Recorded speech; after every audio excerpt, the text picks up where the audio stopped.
yɛda wase ɛnɛ so ɔdom ne adɔyɛ foforɔ a wasae ɔba Yesu Kristo nim ne yɛda wase wadom ne nti amen. Anamere Onyankopɔn atetefoɔ asomdwe nka obiara ɔyɛ biara a obiara wa ɔhwɛ Righteous TV ɔdifo Agyan Benjamin ni anumere yi nso ayɛ Awurade n'adom ɛne humɔborɔ ɛne ne pɛ na wadom ho yɛ mmɔbɔ ne pɛ nti ne yɛte ase ha yɛ Righteous City baabi a wo biara anumere yi yɛde Onyankopɔn asomdwie ɛma bo nua amane na onua so nka nkyere ne asɛ me wɔmfa ne fidie ne nto Righteous TV na ɔno ɔdifo Agyan Benjamin hyia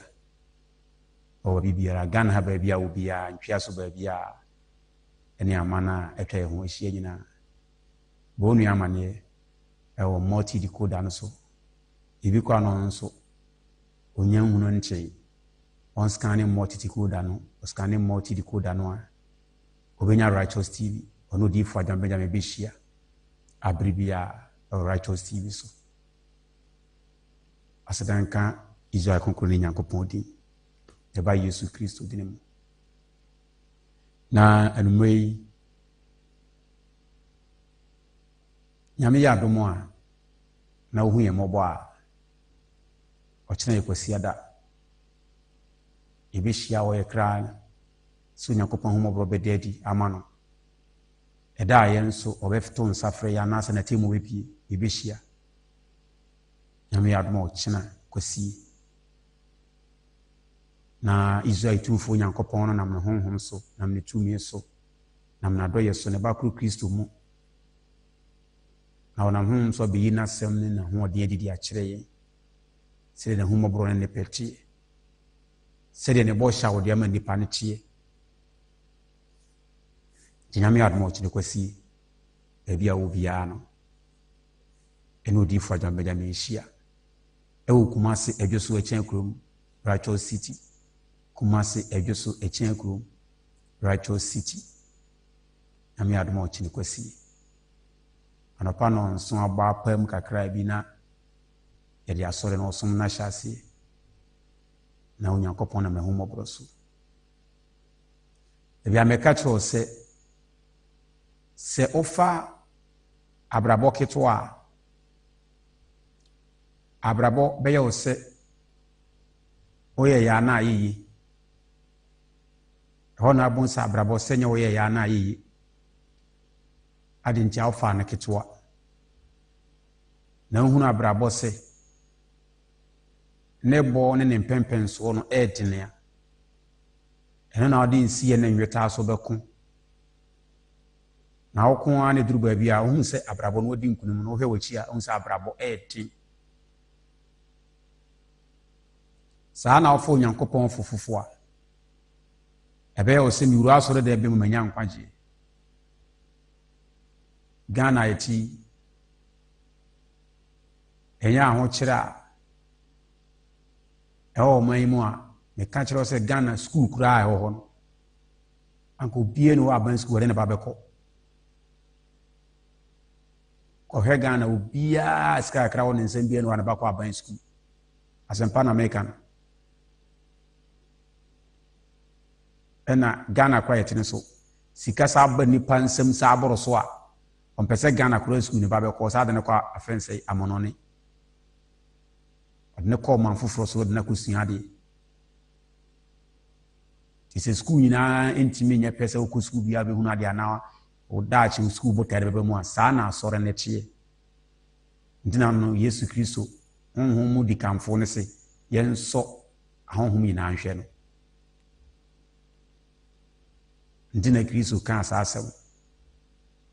ɛkyerɛ sɛ nyɛ asɔre ɛna nipa sɔre yɛkɔ wura ma no wanya nkwa sɔfo bi wɔ ɔda bɔnsɛm bia mu ogyina hɔ a wɔka nyamesɛm ɔdam in advance ɛte sɛ nipa sɛ wobɛwu na a ɛnɛ wowu na a ɛnyɛ na wowu yɛ o wawu bɛɛ na awɔtwe bosome ewuo na nipa wu ne na dika si honhom ansa na eba honam fam edi nna bi wo ho ansa na epi aba ha saa na tie ndine to da ibetimi ahye onkom bi se yehunu se wowu ye woni pa bebre ho a ya hye onkom yehunu se wowu adane ye ka se obi ye hye ne nkom se yehunu se wowu wangu da idi bi abese bosome mi no ansa no wowu yes ade ne dikasi ewo honhom fam sa na asofo no bebre mo te bonsam dem mu nyina so dem mo preach no bonsam dem do mo te ho dada sempa kanfo bebre Yesu Kristo kan o si bi papi obere gete o mo da no e tese sankofo nyina ate bonsam dem no mo preach ewo ha tinye asori bia ne asori but empempini ya ne ehunu se ye ma yehunu se we ya asori no ye ne nipa honam fam ene honamfo nipa yenti empempe ya ne ehunu ensenkyerene ya ne ehunu se enyame ana ha ne nyame wo nyankopon de ode da ne ho di pa emi hunu so nyankopon ni ene se enipa betimi agyae boni nyinaa ye nipa betimi agyae boni nyinaa ye asori bia ya asori anka asori ba dada nka ye kwa asori nka ensan na nipa nyinaa no se nipa de oye da ya be ye boni nipa de wana ye papa saka sana metese obi ka bia na me nwanwa na nye nipa no a ye saa na ye wo ye betu ye saa na asofo nyinaa ka kire ye sofo no kra wakanya me asem no kra wakan saa na di a kire do be yende so be fa ne saa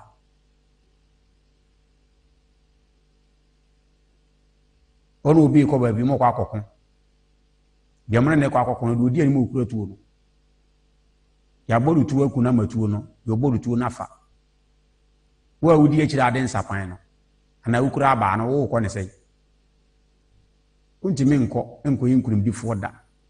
osu bedi nkugu de saa na de oye sofo no ka cho se obi eno oye papa obi antim saa na be ye wo nso eni pa nyina ekose tinya ko panya do mo kina kosi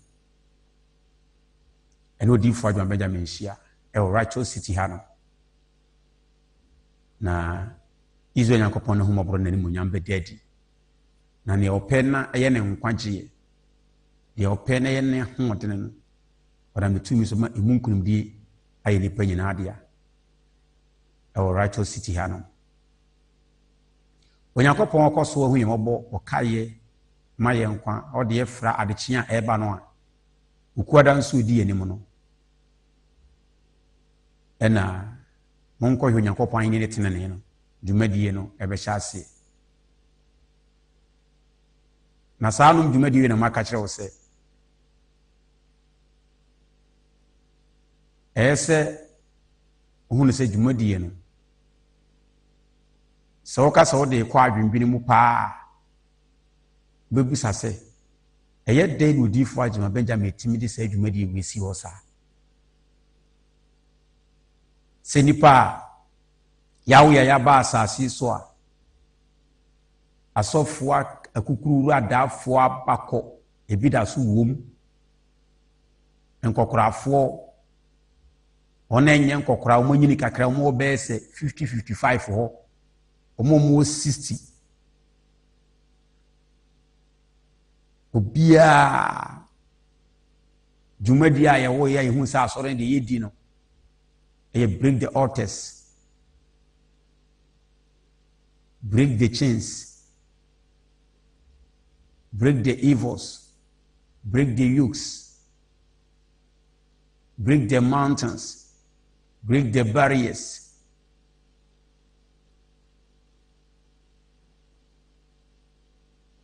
Attack the attackers, break the destroyers,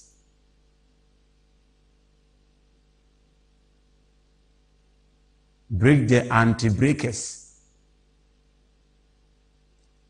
Afeni aba, anointing service, encounter with power, encounter with Holy Spirit, encounter with Jesus.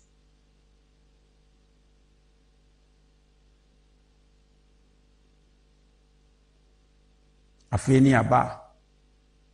the oil of one, the oil of one, I say. Adeɛ we ya me oboso nyina na wiye sinipa nkunimdie bi mfiri ma bia ya unipa duadea okra won ka ho gine Kristo Yesu yedimafo no yekwogefo no ngunumufo no daja Onyankopɔn tasefo no ba no ɔka kyerɛ yɛsɛ yɛnkɔ hwɛ na henie ne tenene ɛno ene ye first thing onipa bi abeji Onyankopɔn dinam Kristo so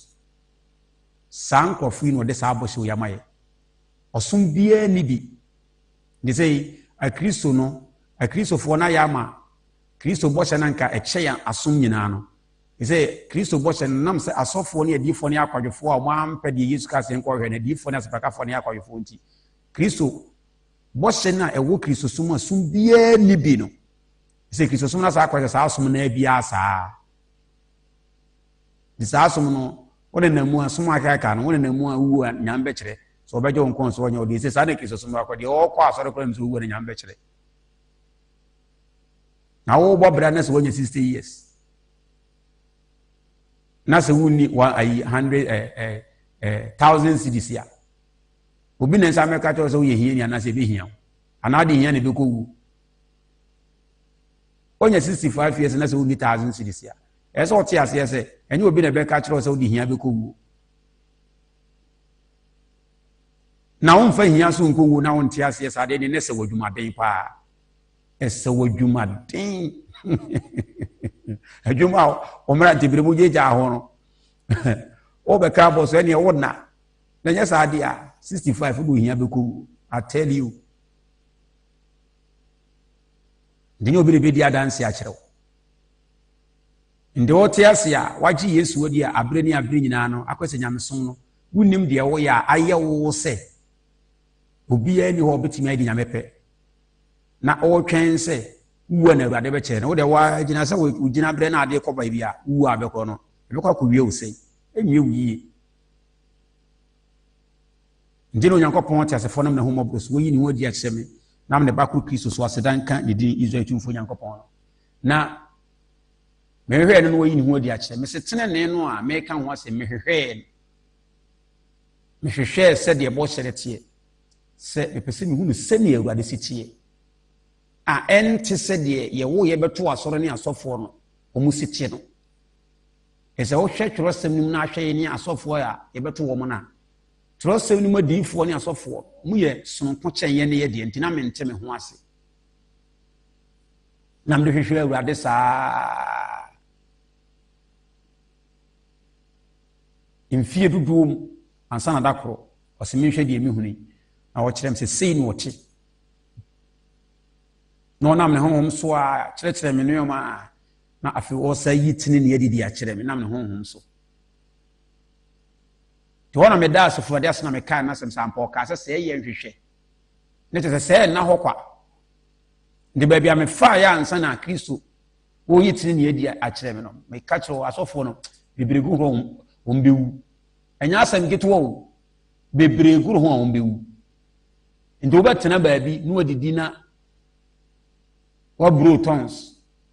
a wɔnte aseɛ wɔburo tons saa na wɔwu no asɛm wɔwu mfasoɔ bi ama wo so nso na wo so yɛ Nyankopɔn adwuma na nso so wɔkɔ asɔre nti Nyankopɔn yɛ adom a ukuo da ɛbɛn no ɛyɛ 4 days more ɛnɛ no program ne bɛhyɛ aseɛ wɔnkɔ hwɛ Onyankopɔn ayɛ ne tenene nam sɛ woba baabi a ofiri baabi a wobɛhyira Awurade din na hɔ na abɛhu sɛ Kristo a wogye ne di firi mmɔfra sɛ wɔyɛ nokwafoɔ na asɔfoɔ ne adiifoɔ ne asɛpakafoɔ mom na ɛyɛ atorofoɔ sɛ na wɔka sɛ nnipa nyinaa nyɛ atorofoɔ no Onyankopɔn nyɛ nokwafoɔ wobɛhunu tenene na wobɛnya tenene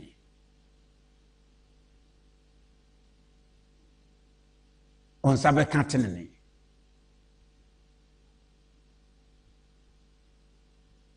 yɛmfa no sɛ sɛsiyɛ sɛ meka kyerɛ wo sɛ farm na mekaeɛ no maka farm farm na meka na meka say farm on say what ne kasa but adekode no kra meka na sesi a no wo hunu adekode farm na ye kasa but wo hunu say eye bibi sesi e baby a wo a wo hwe me no brono bi aso ne kuro bi aso no se meka kire o se meka akonwa no ebi nipa kakra bi na tete fom nipa dodo na ehwe manumre ti manumre dodo na ate akonwa so ti akonwa na meka ne ye kasa but e kire wo bibi e ma hunu se ade wi aha ndi saa na tene ne na wote ne sei no kasa no ene so e kire wo bibi se e ade wi enti asofo nyina kasa eni ho a e kire se adifo ni nyina kasa pakafo no kasa eni ho a asomafo nsi ni ho a e kire se omu hunu adekode e na ade bi a hunu ye nso ye ka onte ase wo hunu di a ye ka enti na mse meka akonwa sesi a e kasa na makan betu wan kasa ba bi a wo a wo hwe me nanumre no fie ni mu no meka akonwa no wate se me ka kasa betu wo hunu adekode wo fie ho a saa na tene ne no ete righteous no saa na tie e kasa bi but e bibi anti ukuada ne yawada efiada ne memenda ene kwasiada se ne na wotwe saa bre ne yiguso a na yese yapon na ye rest na ade ye chimba na ye de enenum no ebawe we ni di Kristo hwehwe no eno na me kan se be chiwo numre ne se eno numre righteous TV se bosha ewo Kristo mu eni etoda ekremofo ti me soro no mokọ meka ekremofo oko aha eyi o mani gie no mokọ meka eye occasion kese de ma wo mo wa waji Kristo Yesu di no ka wo so occasion ni adentia opa hwe chirosem no Bible no from Genesis up to Revelation mo se boshe anyway now no say ubeye tiri wunye dua now no say hwan na bedome di Awurade enome no now no say ope wontokwa enso emfiri me now no say onu bedi ako na nso wontumi now no say di otu ho ama no no ankasa beto amananim on say ensam bobo so nyina no eye de emma no ho mene so se eba onyankopon na beko anchew on na beye modwuma wodi ama but assignment adwuma onyankopon de shey ni pansa Kristo de shey ni pansa wo tworo sem no from Genesis up to Revelation no eno de eye se mon kohwehwe tenene adekomedi asie mu madwema ma amunya akwadworo ma amopa adwuma e wo mo kra ho mo amopa adinya e ma mo kra tenene no medi asie mi Kristo na mesie mon kohwehwe me mfanto wo de fi se no no Kristo sum nyamesom no na dinya unya wawie unya e ma wo kra jinabre o nyankopon ni mo na henim unya ebie kwa ma wo ye nkunibifo ye ahotofo wa asase so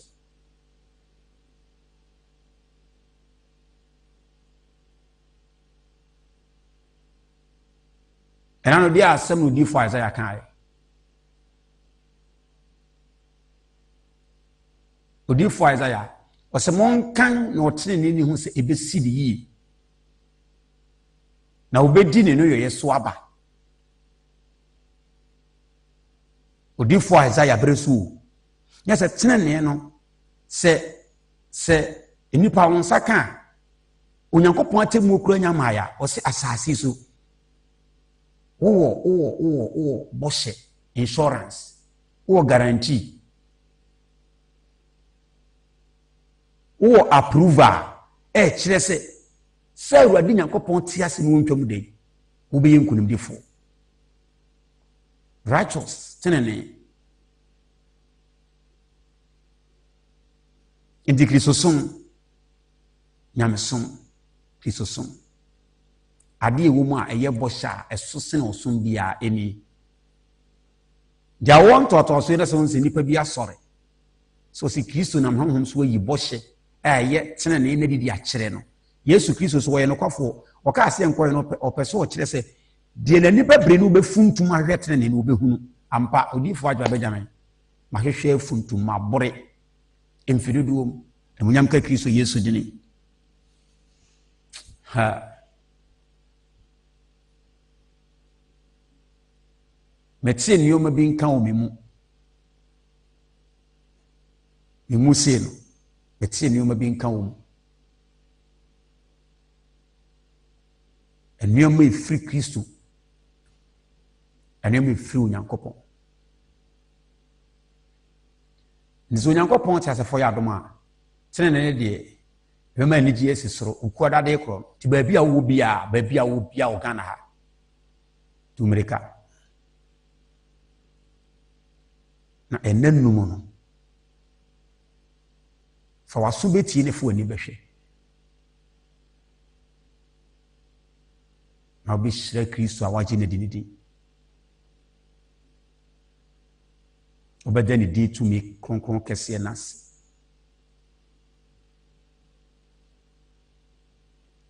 ɛno da nkyɛn a mesi ukuada na dwumadi ne hyɛ ase na miwura Yesu Kristo bɔhyɛ nse Nazaret ni no Kristo Yesu bɔhyɛ nse ahenni ne tenene no ɛda adi a wohwehwɛ na muhunu mopɛ na munya ɛda adi a yenom bɛma mo nti ɛno akyi no miwura Yesu Kristo bɛyɛ no kwafo tinam sɛ obi a woba bi afa apɔ baako kura fabra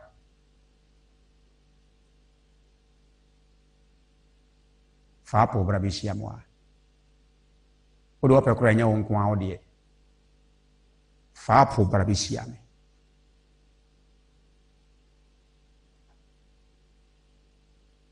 na mekasa kyerɛ apɔ no bɛte me nne ebiti izo Nyankopɔn asɛm ɛbɛya adeɛ foforo nipa nsusu nka bi hyem ɛma akoma mu da nipa nsusu nka bi hyem ɛma akoma mu da abɔdeɛ no ɛbɛte me nne ahɔ na abonso difo adwa bɛda na yɛ no kwafo ɛnneɛma a Kristo nam sonam honhom so me na firi maba no ɛyɛ die nipa ɛti a bɛyɛ yasom kyewo. And on the 10th, fa polisi ame. Ni nyina muso metene mensa asre ogye ne fa ho de amanipa. Eye boshe. 11th the same thing. Kyene ne ni oyi na dide kyere nam honhom so da na di wo kyere ya de kode ekro no ano. Afi nso na metene mensa manipa. Adeɛ kyia saa ne dia kwa akosi ne kwasi ada ti beduru Nyankopɔn ya domoma yɛn kwa de yɛfra de kyiema no de a wamfrɛye wankuye wɔde yɛfra de kyiema no de a ebeduru ɔkyena sɛ kwasi ada sei no anumere sei no na wosoro ahyase sɛ de onipa bi wɔ amonone no wɔde nneɛma ɛsende no na wosoro ahyase de nneɛma ɛsende wɔ fam ha Israel Nyankopɔn na honhom so no ahyase de nneɛma ɛsende firi soro ba nipa bi mu asetenam I tell you ɛyɛ bɔhyɛ hyɛ de onneti ni aso ne bi on de ene sɛ yenu no wɔbɛtam akɔ siesie tene na yewo na ya sɛ na adwene na ya kondem akyerɛ no na wama Yesu ayɛ trofo no nso gi Yesu de onim sɛ Yesu yɛ no kwafo na sɛ asɔfo adibem na Kristo ayɛ trofo sansani no o mie na so ntie na obebie waso so obetie a ebeduru sɛ nkɔkyena kwasi anumere saa be komisɛ na nneɛma ahyase yɛ sɛnde firi soro ba honhom fam nipa bi abrabɔ ɛka hyɛ Kristo ɔsoma me animuonyam ɛnneɛma bɛ hyase asɛnde firi soro aba honhom fam nipa bi abrabɔ efiri soro beduru sɛ pɛ na epie honam fam because of yemiwura Yesu Kristo bɔhyɛ kosiera no obi eba shata de fita obi a obabia shata de fita ti so oba beda ha oba pe wata de fita sha oba gim ne fabra wata de fita fa sha oba gim ne fabra ba bia ufira obabia enije besi soro ne nkunumdi adade ama nipa wate asefo asase so we ne de osoro hwehwe we ne de osoro Israel nyankopon we ne ne wo hwehwe edodifo adwuma bejan ahwehwe Kristo mfidodo ama sesei di Kristo na honhom so de ama na oyi ne de achenti Kristo akoma eba beto ne yam nsa kan ne de kanipa nyina yeto wo hwie yegu se bola o hwie yegu se bola adentia yensem fata ye ko ni fie ko ni hia dam nso yensem fata umsa to dawo tibe koto ade ni ba ofie na ade no wo kotoy wo de ba ofie se wo de ba na ye etimi se wo fie ho wo tia koto banche dia ba banche na ade ba ofie ho na ye ba be se wo fie ho wo to koto tomato sentos wo de ba fie ho ba be duru fie ho na se jeni wo de ba fie ho ba be duru fie ho na se beto wo de ba fie ho no ni bia na nya hwe sane nipa ne ko nyankopon ma ye ko ne ase kuduru so na asa agensamu ene kwa de ma na agensamu ne se de asore na kwan ni nipa akwai asofo no ko mo de fa so nti ye kira kwa yira kura na beka Yesu na maka to se Luke chapter 6:46 say ade na mo frame Awurade amonya de emesi Matthew chapter 7:21 say ne wono osim se Awurade tina beka Yesu na Jesus a na ewu na kwato ya twene tinyame adoma ye na Awurade ase na obi an kana ko atiyem na mse Kristo pese wo unu so ye no kwafo nti obema wo nkwa wo timi aba na de Yesu Kristo di sieye ye twene no onso aba na obehu adekudie ni bi na won saka bi na wan ho suban bi mu a ensem fata na mekana me hye obo Kristo mu se dwumadi ne bekọ wie no onum kasa ebesesa kasa bi nipa kan na akwese nipa ne ye se ni Kristo no nenso ne be wuje ye no ona a kire anamo aye mfa so no sa kasa na ebesesa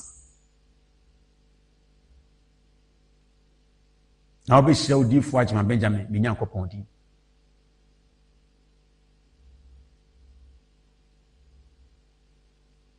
do ye batwe masokra de odifo agema Benjamin bi di mfiri wonu mu da e wa chasefo asase so obi hye Awurade di odi bia na ye sofo unya wadwene se nyamdwuma no obeya ama wofu wa wo gidie wa hotoso se onkwagie nti ena aso yi nyamdwuma wa wo se gidie etu tie de me kan ya na ayo se asemo odifo kan na se tene ne de ye kan ne sa ade a be kono makotie bi bra na beti ne be hwe ne benya bi because asofodie ne makato se so udi nkrofo ne ye beto wo mu na chi a ekine bu be kwasea udi asore de ye beto wo mu na chi ne asofo bi be mu di ka bo mu ne di ka wo mu nti ye beto wo mu omu na na ye obi mu na be ye no so beto aso udi wo mu chi a se ekine bu be kwasea I tell you na aka se Kristo Yesu no ma medofo kaifa mo se Yesu amana amrante ye ba nyina ekosuya kaifa ma kwa de di sofo a patwe nka wie ni be wie sei mesenya de ba ya che bia na ye bola me na meka de mahunu de waka kire mti de Kristo na mno so aka kire me na meka ye bola wana ka to se de asore ba ya che na ye wira wo ma ba ne wo Ghana sa no ma ba wo ma ba ne hwede mranche na ba waye wa asase yi so Ghana asase so hwede mranche ma ba waye Nigeria the same thing nipa jinsamu asotete won sori no ma ba ina wona ba mu fifi no beto waso so abe semu kura eno ni tete waso ro obi an kan to say me se nye odi for da beda me na America Odo pa bo medua. Kese me. Enye me na meka. Kwa ne ka kire wo. Woni mo nkwa me de ka sei. Na ebere na Nyankopɔn asafo matimi aka to sei nye. Kwa ne ka to asɔre no kwa nyame dia. Se na Kristo asɔre tie. Enye tibia na wo penkwa. Wo yesofo enni emfa ho nto so. Kwa asofo de bi am ka to sei ye bo wo mo. Kwa asofo ne adifo so ko dem apostles. So ko dem evangelists. Kwa hwe buru aye bo wo mo. Bedofo se Nyankopɔn ahini ye hunu sese de ye kwa asori sa na de ko fa Nyankopɔn ahini na heaven kamunum sa mbese ho. Heaven kam mbese ho. Wo de wa kan ko wa wutie mi sofo asore ba. De nipa ti amode tutu nsore de ma mo se Yesu no no. Mo de ko heaven am nkose ho. Ti Nyankopɔn ma mo fa suba we metena heaven. Bedofo kan se na ko ba padi pa yira to bu. Ye fi se ne ma no mo nye papa nsene efe se no wa bresofo. No wa bresofo na ayi ye fe se wo wontade na wo ho. Mo na me nkan sem bi. No wa bresofo ene me papa se ne wo mo. Enso hwe de asefra de ye wo mo. Share eti de ene ma ne te na edigu sore dam nipa degu sore dam sa. Se sa suba we de asofo we mu akoma primfo asofo iko heaven ho a nanum se komuni Nyankopɔn betwe manson asofo no beka to Nyankopɔn so wo kire no ho ese asofo ne mpese bibi di wo so omummo Awurade di nkamfo Awurade enkire se Awurade ti se ne nyuma so ene de abebere kora kire se Awurade nyuma so epokora kire po aso chi epo aso chi kora kire se Nyankopɔn nyuma so ni Nyankopɔn man nipa mfa sa suban we ya de tete nsore de mu no tete won sore ne ne o ma mo mfa ma wa hini mu ho ensi da hwe Nyankopɔn ahini ese righteous civil but tinsem ye boy na ye bo test ye boy na test ne ye bo obetinsem ti Nyankopɔn ya adomo a ochina ya sare ukura de ko ese wo ba de anije koma ne wakoma mu de anije se Awurade Nyankopɔn Kristo Yesu papa meda wase odifo aja meda me Nyankopɔn meda wase se me so tene ne ya ka kire me se eni ho no me nso me kwa ko hunu ade kode me ko ti ade kode na me nso makoma atom yem na fa me ho amfra bi no nsem na no Exodus chapter 23 osi nipa dodo achi ne nkoye bone kasa na beto obi ante wo die me sisi wo nhie Kristo a odi fo adam hwehwe Awurade mfirido mo mfirido mo de mete de meka ene sofo didifo bia de ense ese mansua ne ba bia man ko gen kyerɛkyerɛ ne wo ba bi Kristo Yesu na hwehwe no mfie du baako onam no nso yi ne ho de kyerɛ no de nsɛm so ma se men kan kyerɛ asase ne awon to aso yi men kan kyerɛ dipa nyina yo waso pa wonfa yo nim nyansa se na Awurade pa won tontwene